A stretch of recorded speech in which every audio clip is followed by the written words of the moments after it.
Hello, lovely people. I'm Coy Wire. Welcome to the show. I have some Motivation Monday for us this March 11th from former South African President Nelson Mandela, who said, "Do not judge me by my successes. Judge me by how many times I fell down and got back up again." Awesome stuff. Let's stay humble, stay hungry, and start this week off strong. We start today by breaking down some of the key takeaways from President Joe Biden's State of the Union speech. This annual event allows U.S. presidents to outline priorities for the year and keep the public informed about the direction of the government. This was a high-stakes moment in President Biden's re-election campaign.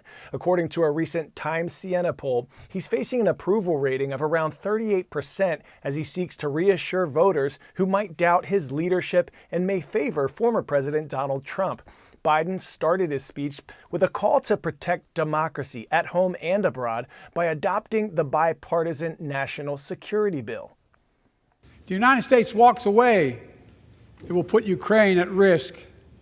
Europe is at risk. The free world will be at risk, emboldening others to do what they wish to do us harm. My message to President Putin, who I've known for a long time, is simple.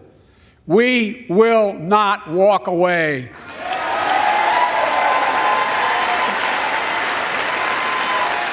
President Biden criticized former President Trump, his likely opponent in the November general election, multiple times, but notably did so without mentioning his name. My predecessor, a former Republican president, my predecessor.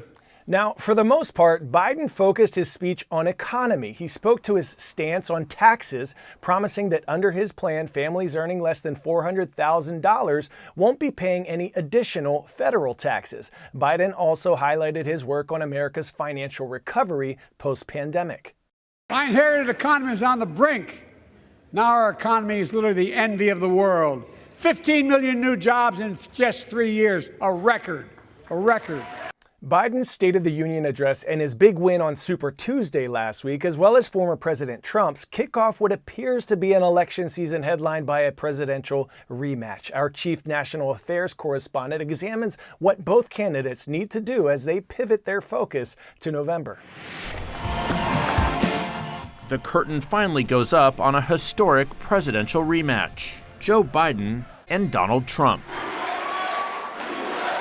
emerging from Super Tuesday primaries as the effective nominees of their parties. But there are warning signs in winning, with both men facing distinct challenges of rebuilding their coalitions. Nikki Haley, the last standing Republican rival, suspended her campaign without offering an endorsement. It is now up to Donald Trump to earn the votes of those in our party and beyond it who did not support him. And I hope he does that. 8 months before the general election, the Republican Party is rallying around Trump. November 5th is going to go down as the single most important day in the history of our country. Senator Mitch McConnell, who hasn't spoken to Trump in more than 3 years, offered his endorsement, saying, "It should come as no surprise that as the nominee, he will have my support." After a string of Democratic primary victories, President Biden is preparing to tackle myriad challenges he faces to win re-election. Biden easily swept away long-shot rivals like Dean Phillips, but a series of protest votes made clear he faces a task of uniting Democrats too, like in Minnesota on Tuesday, where Uncommitted received 19% of the vote.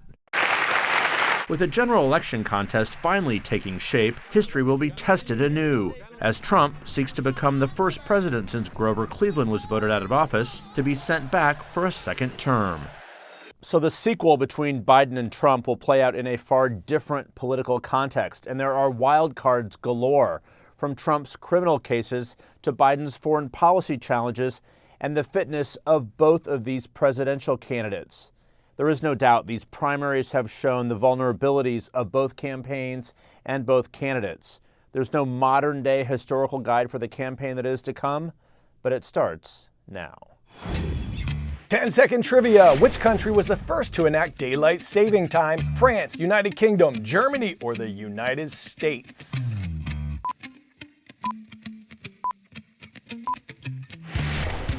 If you said Germany, you're awesome. On April 30th, 1916, Germany adopted daylight saving time as it looked to conserve electricity. Weeks later, the United Kingdom followed suit. All right, how are we feeling today? Losing an hour of sleep is no good. In most of the US and many other countries around the world, we spring ahead or move our clocks forward by 1 hour in early spring, then fall back or move them back an hour again in mid to late fall.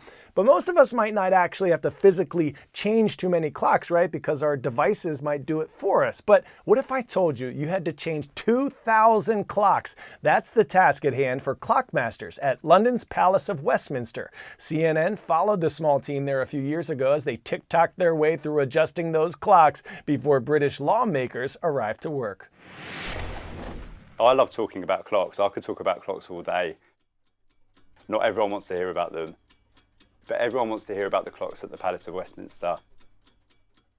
Whether it's Big Ben, whether it's just being interested in such a busy building, working on clocks, doing the time change, maintaining, it's something I take a lot of pride in.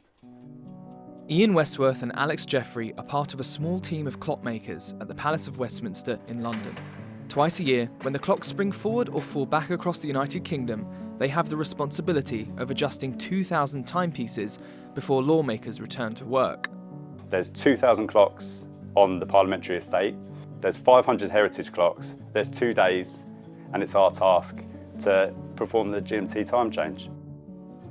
We have clocks here that predate this palace, and some that were designed specifically for this palace. We do actually come across clocks that we've never found before. It only happened the other week. An MP contacted us saying, I've got a clock in my office, it hasn't run for some time.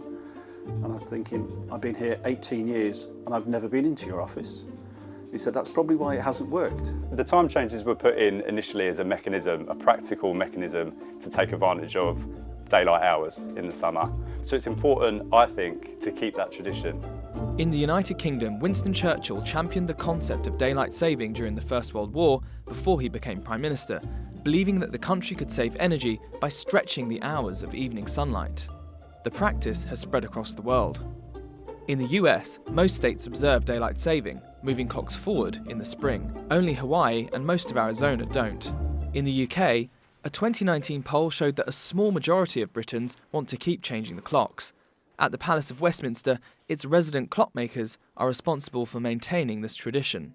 Even with this digital world, everybody's got a computer with a clock at the bottom, or they've got a digital watch on.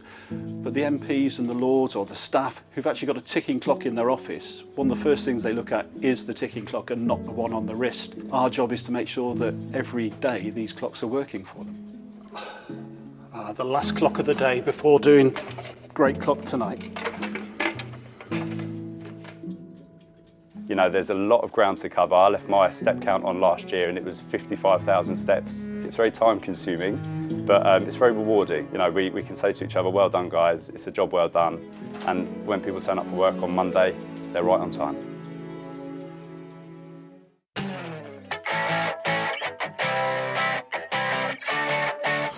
Today's story getting a 10 out of 10? Well, I'll be darned. The New England Aquarium's aerial unit captured a sight of the elusive gray whale. The species disappeared from the Atlantic Ocean in the 18th century, more than 200 years ago, but it's back. Scientists say these images captured in March are, quote, an incredibly rare event. The New England Aquarium aerial survey team spotted a gray whale 30 miles south of Nantucket. Gray whales are common in the North Pacific Ocean, but in the Atlantic, they were thought to be long gone. They disappeared from the Atlantic in the 18th century, more than 200 years ago. Scientists say climate change accounts for the whale's reappearance. The Northwest Passage connecting the Atlantic and Pacific Oceans has regularly been ice-free in recent summers. All right, before we say farewell, we are showing some love today. This shout out goes to Hankins Middle School in Theodore, Alabama. We hope you absolutely crush it this week, Cougars. And this shout out goes to the Kodiaks at Cascade High School in Leavenworth, Washington. Rise up. Thanks to all of you for subscribing and commenting on our CNN 10 YouTube channel for your shout out requests. I'll see you tomorrow, lovely people. I'm Coy Wire, and we are CNN